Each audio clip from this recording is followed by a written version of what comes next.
bom? Eu sou a Mica com 3 N's no final, e hoje eu tô aqui com o Juliano Henrico pra falar sobre o irmão do Jorel. Oi! Oi! Vamos falar sobre o irmão do Jorel, sobre a vida, os astros. Sim. Física quântica. O pessoal do Cartoon me convidou aqui pra fazer uma entrevista com ele. E eu acho que vai ser mais uma collab do que uma entrevista, que eu queria conversar com você sobre como a gente pode fazer um desenho que reflita o Brasil, mas ao mesmo tempo que todo mundo do mundo possa entender, que eu acho que é o caso do irmão do Jorel. Ah, tá. Então a gente não precisa fazer algo agora, a gente pode falar sobre o que já... Tá, beleza.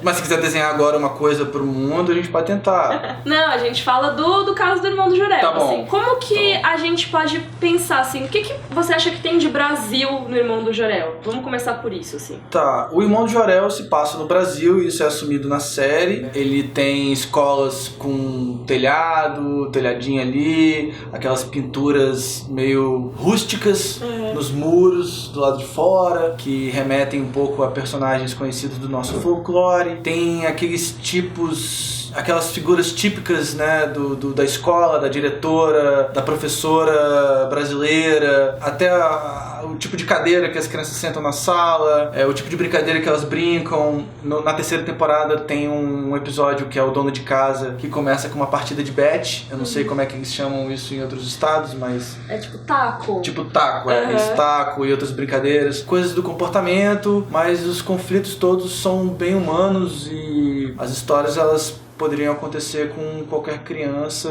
em qualquer parte do mundo. A intenção é essa. E você acha que, a partir do que é mostrado, uma criança brasileira consegue identificar a própria cidade, assim? Você acha que é mais uma coisa específica do Espírito Santo, ou você acha que qualquer criança do Brasil vai conseguir se enxergar lá dentro? É possível se enxergar ali. Eu acho que o irmão de Jorel tem uma casa muito louca, que é uma casa que não é muito comum. É gigante, Ela né? é muito grande. As coisas no irmão de Jorel, elas mudam de perspectiva de acordo com o olhar da criança, né? Então, como tudo é muito do ponto de vista do irmão de Jorel, então existem personagens com a cabeça gigante, ou então lugares que parecem pequenos do lado de fora e por dentro são gigantescos. A casa do irmão de Jorel tem coisas, objetos espalhados por todos os cantos, muitas portas minúsculas, portas gigantescas, saídas, assim, passagens secretas, coisas assim. Eu acho que quando uma criança olha, eu acho que ela consegue olhar com esse mesmo olhar do irmão de Jorel, de olhar uma realidade um pouco distorcida, mas que pra ela pode ser meio familiar. Mas existem elementos no irmão de Jorel que foram tirados diretamente da minha cidade natal, que é Vitória. Lá realmente tinha uma ponte inacabada, era uma ponte muito grande, muito gigantesca, que ficou pela metade durante muitos anos. Ela era a maior pista de skate do mundo. Sério, pessoal? Que você andava uma vez só, porque não tinha como sobreviver depois. Que horror! Mas era a terceira ponte. Hoje ela é uma ponte já bem madura, já tá ali há muito tempo.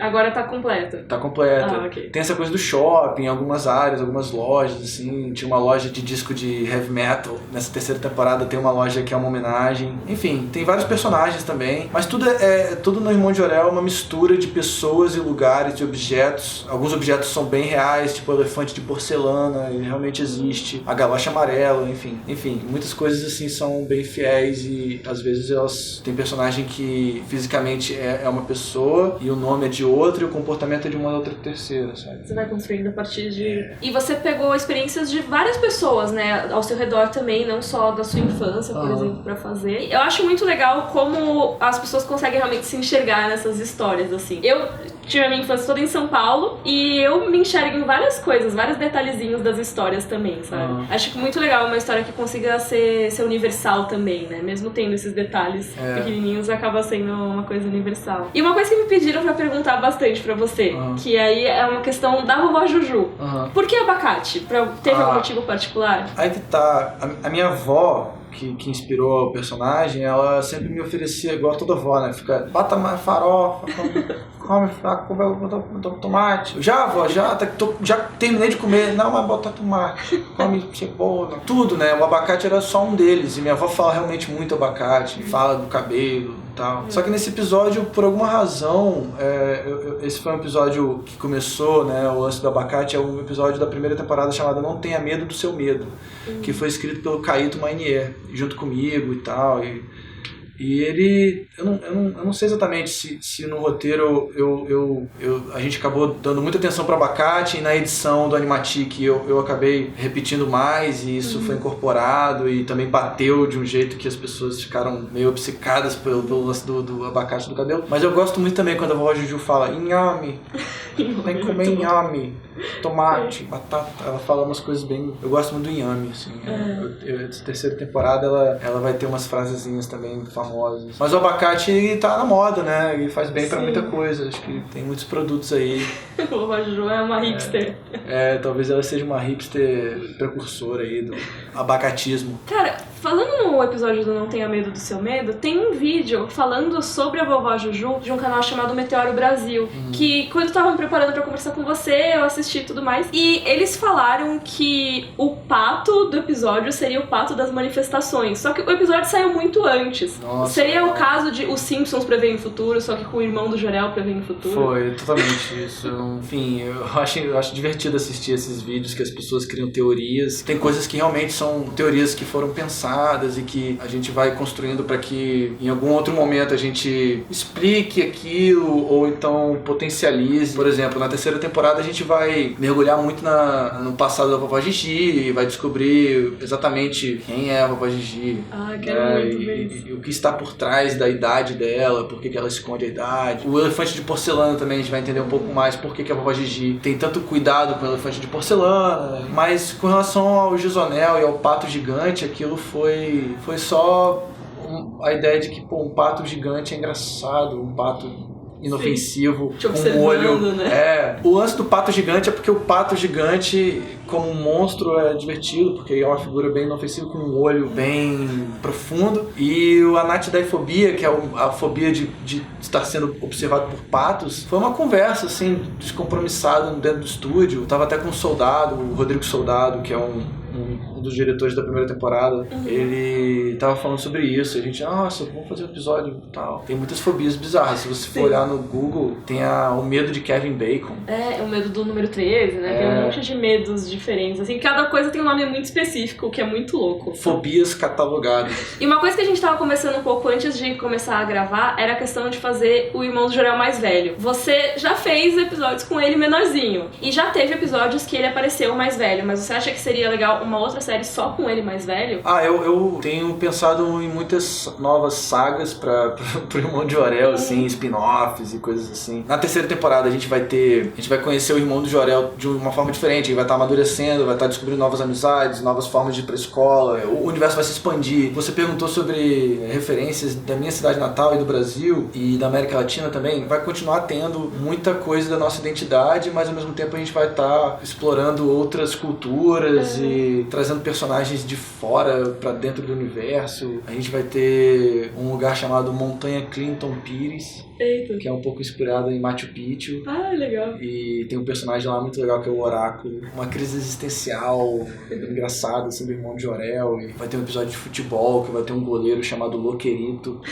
Muito engraçado também. Enfim, vai ter um monte de outras referências. E eu tenho vontade de repente, fazer uma saga meio fazendo referência aos Cavaleiros do Zodíaco com os Microwave Warriors. Ia ser demais.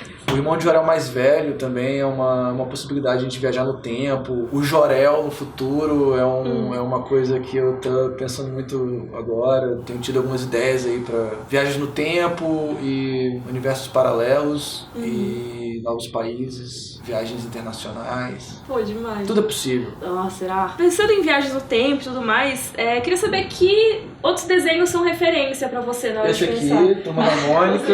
Esse aqui não é o irmão do Jorel, como vocês podem perceber, mas é um desenho um pouquinho famoso. Um pouquinho assim, talvez você já tenha ouvido falar. Já, não sei se vocês ouviram falar, mas a Turma da Mônica é uma referência, o Menino Maluquinho é uma referência, Angeli, Laerte, muitos autores de quadrinhos brasileiros, revista Mad, séries do Cartoon que eu cresci assistindo, o Laboratório de Dexter, A Vaca e o Frango, mais recentemente Flapjack, muitas coisas legais. Mas é isso aí, cara, o irmão de Jorel, ele tem eu como sempre fiz quadrinhos, né? Eu inicialmente fiz o Irmão de Jorel como uma história em quadrinhos e fui desenvolvendo isso para virar uma série de animação. E é muito legal essa possibilidade de você ter uma aventura diferente a cada episódio e que se você, né, juntar todos os episódios, tudo aquilo vira uma aventura só, né? E a terceira temporada tá mais ainda assim, tem um arco que é essa ausência da Lara, né, e as mudanças que acontecem na vida do Irmão de Jorel. Cada episódio ele vai descobrindo uma coisa nova. Às vezes uma coisa que acontece num episódio pode parecer aleatório, as consequências disso você vê no episódio seguinte. Ou então um episódio resgata uma coisa que aconteceu. Enfim, é bom estar sempre prestando atenção e buscando ali elementos que você vai juntando num quebra-cabeças. Ou simplesmente assiste qualquer ordem que você vai se divertir também. Sempre procurando o coco mágico escondido no episódio. É verdade, tem que achar. Eu sabia que eu nunca achei ele escondido, assim, eu preciso olhar com mais atenção. Mas cuidado, você pode ficar olhando e criando ficar meses assistindo, e aí você tem que entender que ele tá escondido na terceira temporada.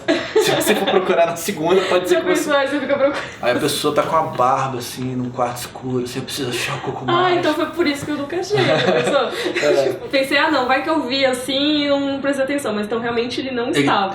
Não estava. Ele tá agora. Na segunda pode ser que ele esteja escondido, que o coco mágico é sapeca, mas na terceira temporada ele pode confiar que ele tá escondido. Tem alguns episódios que ele tá muito bem escondido. Gente. Mas não se desespere, não, tá? Se você não encontrar, passa pro episódio seguinte, né? Tranquilo. Juliano, muito obrigada.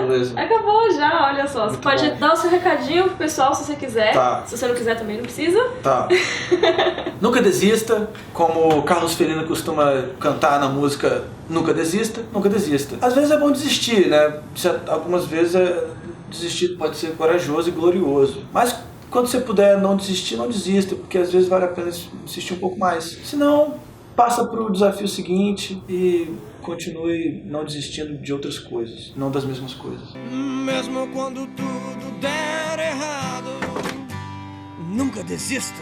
Né? Muito bom. E assista o Irmão de Jorel todos os dias, segunda a quinta, todos os dias que você quiser, no Cartoon Network. Às 7h15 da noite, Irmão de Jorel inédito, sempre um novo episódio. Sábado, às 4 horas da tarde. Todos os episódios da semana de uma vez só, como um grande turbilhão de maratona do Irmão de Jorel. Emoções joviais, tá? Na sua vida. Muito obrigado. Perfeito, obrigada. E se você gostou, por favor, curte o vídeo, assina o canal. Um beijo e até a próxima. Tchau, tchau. Tchau.